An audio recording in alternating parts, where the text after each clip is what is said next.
हे हमारे प्यारे प्रभु परमेश्वर पिता, हम फिर से तेरा धन्यवाद करते हैं और तेरी स्तुति महिमा करते हैं प्रभु परमेश्वर। पूरे हफ्ता भर हम सबकी तू रक्षा रखवाली की है और हमें फिर से तेरे भवन में सबत का वेलकम करने के लिए, हमें आने के लिए हमारी मदद की है प्रभु। हम तेरा धन्यवाद करते हैं। हम धन्यवाद करते हैं प्रभु परमेश्वर पिता, जितने भी तेरे सामने अपने सिरों को झुकाए हैं प्रभु, हर एक को तू अपनी आशीष से मालामाल कर। और हम सबों के लिए प्रार्थना करते हैं प्रभु परमेश्वर पिता, तू सबको अच्छी सेहत, अच्छी तंदुरुस्ती देना और सबको तेरे निकट बने रहने के लिए मदद और सहायता कर। प्यारे प्रभु परमेश्वर पिता, हम जानते हैं हम सब पापी गुनहगार इंसान हैं। हम अपने गुनाहों को तेरे चरणों के तले लाते हैं और हमारे गुनाहों को, गलतियों को माफ़ कर। प्रार्थना करते हैं प्रभु परमेश्वर पिता, इस समय हम सब ने मिल करके तेरी स्तुति महिमा की है और हम तेरे भजनों को, गीतों को गाए हैं प्रभु, जिससे तेरी स्तुति महिमा और तेरी प्रशंसा करते हैं प्रभु परमेश्वर। और इस समय हम तेरे वचनों से थोड़ी सी बातों को सीखेंगे, सुनेंगे प्रभु। इस पर भी तू विशेष हमारी अगुवाई कर, मदद कर, सहायता कर, ताकि हम तेरे वचनों को हम सुने, सीखें और उन्हें हम समझने की कोशिश करें। और इस रीति से प्रभु परमेश्वर पिता, हम तेरे साथ हम जुड़े रहें, तेरे साथ हम संगति में बने रहें। बाकी के समय को हम तेरे हाथों में सौंपते हैं। तो हम सबके साथ होना, हमारी अगुवाई, मदद और सहायता कर। इस प्रार्थना को यीशु मसीह के नाम से मांगते हैं, तो दया करके सुनो, ग्रहण कर। आमीन। बैठ जाएंगे।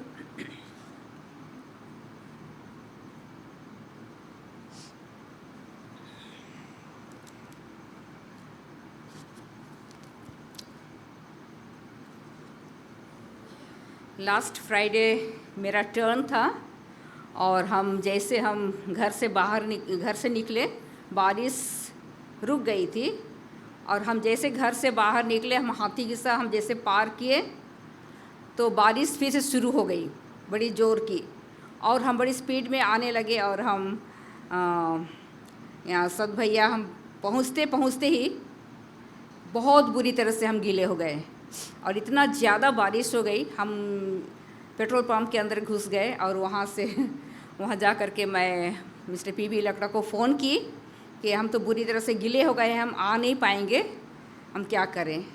लेकिन फिर भी हम परमेश्वर पिता का धन्यवाद देते हैं कि हम वैसे ही गीले अवस्था में हम घर वापस चले गए और शायद मिस्टर पीबी लकड़ा मेरे जगह उसने वेस्पर मीटिंग को लिए।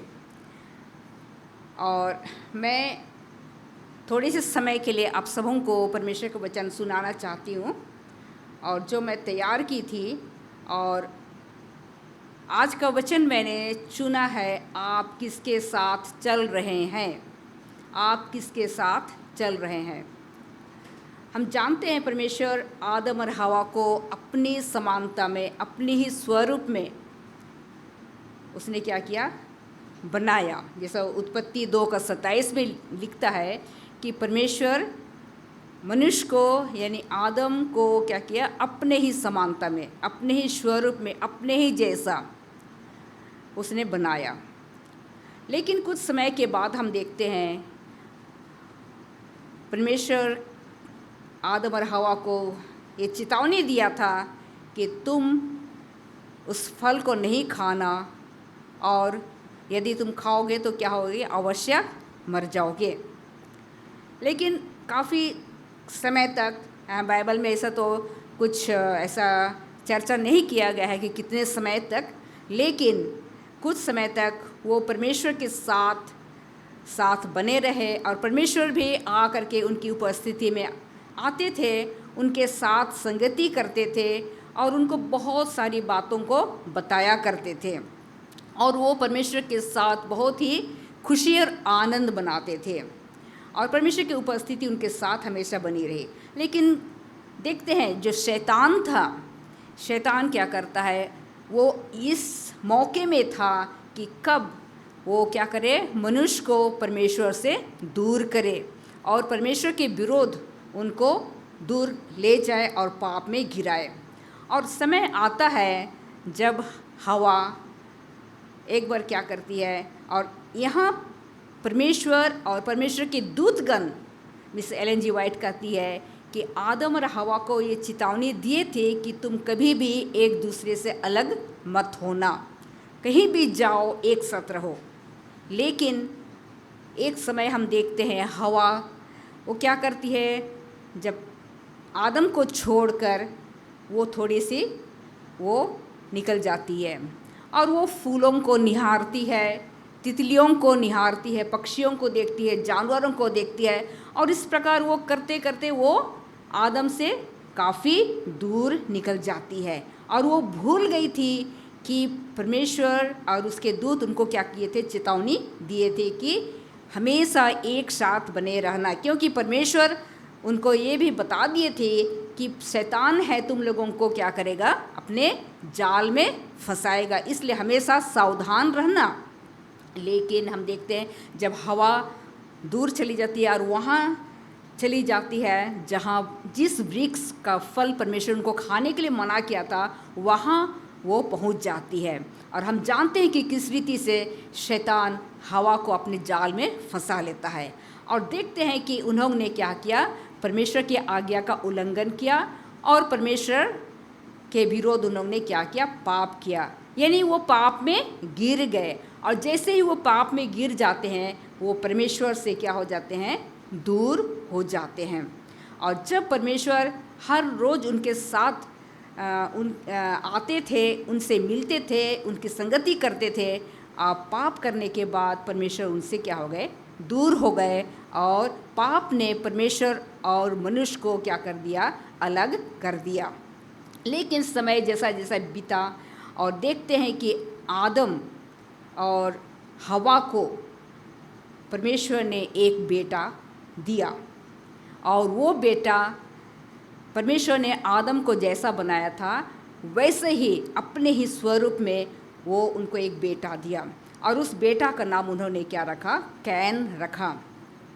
और कहता है कि यहाँ हम देखते हैं कि आदम और उसके और भी बच्चे और भी संतान पैदा हुए, और ये बच्चे जो आदम के साथ हम देखते हैं कि भले ही कैन वो क्या किया, परमेश्वर के विरोध हो गया और उससे दूर हो गया, लेकिन बाद में सेत हाबिल को दिया, हाबिल को कैन ने घात कर दिया था, उसके बदले उसे सेत दिया। और सेत के बाद हम देखते हैं कि और भी उसके बाल बच्चे हुए, और ये उन कुछ लोगों के नाम बाइबल में दर्ज किए गए हैं, और ये परमेश्वर के आज्ञाकारी बच्चे थे। ये परमेश्वर की सबत का दिन को वो मान्यता देते थे, और इस रीति से परमेश्वर की आज्ञाओं को वो पालन करने लगे।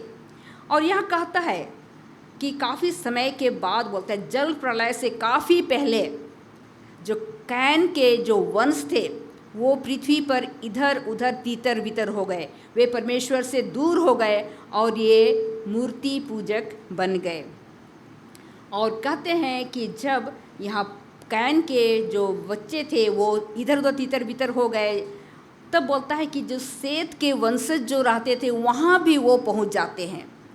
और फिर बोलता है जब तक सेत के वंश उनसे अलग रहे, उनके साथ उन्होंने ऐसा कोई संबंध नहीं बनाया, तब तक ये सेत के जो बाल बच्चे थे वो परमेश्वर की आराधना करते थे, परमेश्वर की आज्ञाकारी बच्चे थे। लेकिन जैसे जैसे समय बीतने लगे, वे धीरे धीरे कैन के बच्चों के साथ मेल जोल बढ़ाने लगे। और कहता है कि ये जो उनके साथ कैन के बच्चों के साथ जो मूर्ति पूजक थे, परमेश्वर से दूर थे, परमेश्वर की आज्ञाओं को नहीं मानते थे, उनके साथ वो मेल जोल बढ़ाने लगे। और कहता है ये संगति जो उन्होंने कैन के बच्चों के साथ किया, तो कहता है कि यहाँ पर उनका बहुत ही बुरा परिणाम हुआ। और उत्पत्ति 6:2 में कहता है परमेश्वर के पुत्रों ने मनुष्य की पुत्रियों को देखा कि वे सुंदर हैं। परमेश्वर के पुत्रों ने मनुष्य की पुत्रियों को देखा कि वे सुंदर हैं, अर्थात सेत के जो बेटे थे उन्होंने क्या किया, कैन के बेटियों की सुंदरता से आकर्षित होकर उनके साथ अंतर्जातीय विवाह में बंध गए।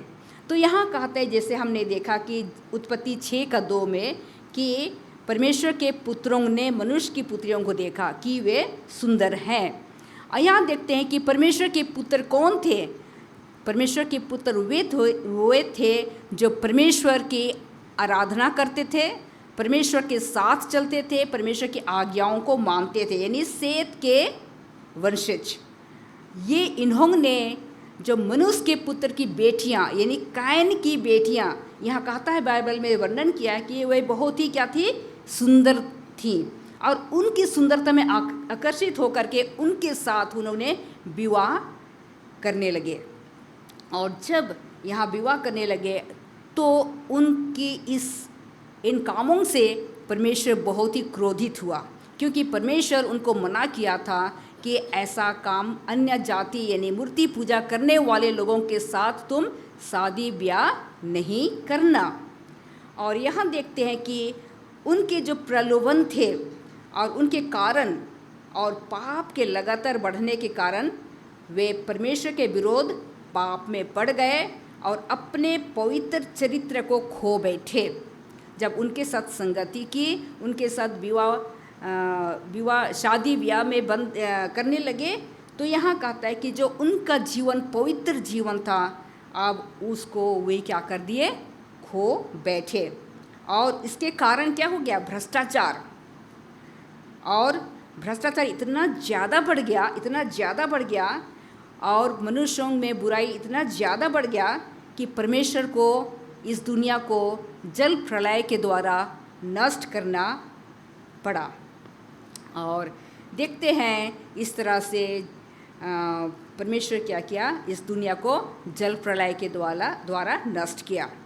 हम देखते हैं कि हनोक जो एक पवित्र व्यक्ति था, उसको परमेश्वर ने क्या किया, स्वर्ग उठा लिया। और इससे ये जल प्रलय से पहले हनोक को परमेश्वर स्वर्ग उठा लिया। और देखते हैं कि हनोक के स्वर्ग जाने के बाद मनुष्य के पुत्र जो परमेश्वर की उपासना के विरोध खड़े थे, परमेश्वर के पुत्रों को दूर ले जा रहे थे। संसार में तब 2 दल थे और अब भी 2 दल रहेंगे कहता है। और सेत के जो बच्चे थे या वंशज थे, और कैन के जो वंशज थे, उनके बोलता है उनके साथ एकजुट होने लगे। अब वे परमेश्वर से दूर होने लगे और उनके साथ अपना मेल जोल बढ़ाने लगे। और कहता है परमेश्वर के पास पृथ्वी पर हर जीवित प्राणियों के लिए और आज हमारे लिए भी बोलता है कि सबके लिए एक बहुत बड़ा परीक्षा है कि किस रीति से यहाँ सेत के जो बच्चे थे उनके लिए भी बहुत बड़ा परीक्षा थी और वो उस परीक्षा में वो क्या हो गए, फेल हो गए। तो आज हमारे लिए भी एक परीक्षा है। और कहता है कि परमेश्वर की व्यवस्था को कैन के उपासकों के पैरों तले रौंदा गया था। वे परमेश्वर से दूर हो गए, परमेश्वर की व्यवस्था को उन्होंने नहीं माना। और इस रीति से ये कहता है कि ये लोग क्या थे, मूर्ति पूजक थे। और उन्होंने ये जो कैन के वंशज थे और बाद के जो सेत के वंशज जो उनके बच्चों के साथ शादी ब्याह में बांध गए थे, और इन्होंने क्या किया, परमेश्वर जो हमारा सृष्टि करता है उसके उपासना करने के बजाय वो क्या करने लगे, प्राणी की पूजा करना शुरू कर दिए। जो परमेश्वर ने जो कुछ भी सृष्टि किया था उनकी वो पूजा करना शुरू किया। और हम देखते हैं जब पाप बढ़ने के कारण मनुष्य की आयु घटने लगी, कम होने लगी। और जैसे जैसे मनुष्य की आयु कम होने लगी तो मनुष्य की शारीरिक शक्ति और मानसिक शक्ति भी कम होती चली गई। अब धीरे धीरे हम देखते हैं, शुरू में हमने देखा कि परमेश्वर आदम को जब बनाया था अपने ही स्वरूप में, अपनी ही समानता में बनाया था, और वो ज्ञान वो बुद्धि से परिपूर्ण था। लेकिन पाप आने के बाद शारीरिक शक्ति और मानसिक शक्ति भी क्या हो गई, कम हो गई। और बोलता है कि बुराई भलाई पर प्रबल होती गई, पाप बहुत ज़्यादा बढ़ता चला गया, क्योंकि वे पूरी तरह से मसीह पर भरोसा नहीं करते थे। आज परमेश्वर चाहता है कि हम मनुष्य क्या करें, परमेश्वर पर भरोसा करें। हम विश्वास करते हैं कि हमारा परमेश्वर, हमारा प्रभु यीशु मसीह हमारा सृष्टि करता है, हमारा उद्धार करता है। हमें उस पर विश्वास और भरोसा करना चाहिए। यदि प्रभु उन्हें दुनिया में एक विशेष दर्जा देता है उस समय के लोगों के लिए, जैसा कि उसने यूसुफ और डैनियल को दिया था। हम यूसुफ की कहानी को जानते हैं अच्छी तरह से, डैनियल की कहानी को भी अच्छी तरह से जानते हैं, और उनको परमेश्वर उनके साथ था, वो परमेश्वर के साथ वफादार थे। तो परमेश्वर उनको उन्हें दूषित होने से क्या किया, बचाया। और आज भी अगर हम यूसुफ और डैनियल की तरह होते हैं तो परमेश्वर हमें भी क्या करेगा, दूषित होने से बचाएगा। और कहता है हमें अच्छाई और बुराई के बीच अंतर जानने की ज़रूरत है। हमें समझना है क्या बुराई है और क्या भलाई है, अच्छाई है। और फिर बोलता है हमारे लिए ज़रूरी है शुद्ध धार्मिक वातावरण में रहें, ताकि हम हमारे भवन रूपी चरित्र के निर्माण के लिए ठोस लकड़ी ला सकें। हमारा जो भवन रूपी चरित्र है, हमें उसको क्या करना है, मजबूत बनाना है। जीवन के प्रलोभन आज सबके सामने है, हर जगह हमें मिलता है, और फिर हमें उनसे क्या करना है, बचना है। मसीह घोषित करते हैं जो मेरे साथ नहीं वे मेरे विरोध में हैं। जो लोग परमेश्वर से प्रेम करते हैं वे उसके शत्रुओं को अपना मित्र कभी नहीं चुनेंगे। तो हमें ज़रूरत है कि हम सिर्फ और सिर्फ परमेश्वर से प्रेम करें, और जो परमेश्वर के जो शत्रु हैं, दुश्मन हैं, जो शैतान की बातों को मानते हैं, और उनसे हमें क्या करना है, हमें अपना मित्र नहीं बनाना है, बल्कि हमें उन्हें क्या करना है, मौका मिले तो हमें उन्हें सच्चाई सिखाना है, बताना है। और कहता है सच्चे मसीही गैर मसीहियों की संगति को कभी नहीं चुनेंगे। तो हम यहाँ देखते हैं कि जैसा हमने शीर्षक में देखा कि आप किसके साथ चल रहे हैं। ये आज हमारे लिए ये चुनाव है कि हम परमेश्वर जो हमारा सृष्टि करता है, हमारा उद्धार करता है, हम उसके साथ चलें, या हम उसके विरोध जो कैन ने अपना रास्ता चुना उसके साथ हम चले। और इस रीति से हम परमेश्वर के करीब बने रहे और परमेश्वर की दूसरी आगमन के लिए हम अपने आप को तैयार कर सकें। धन्यवाद।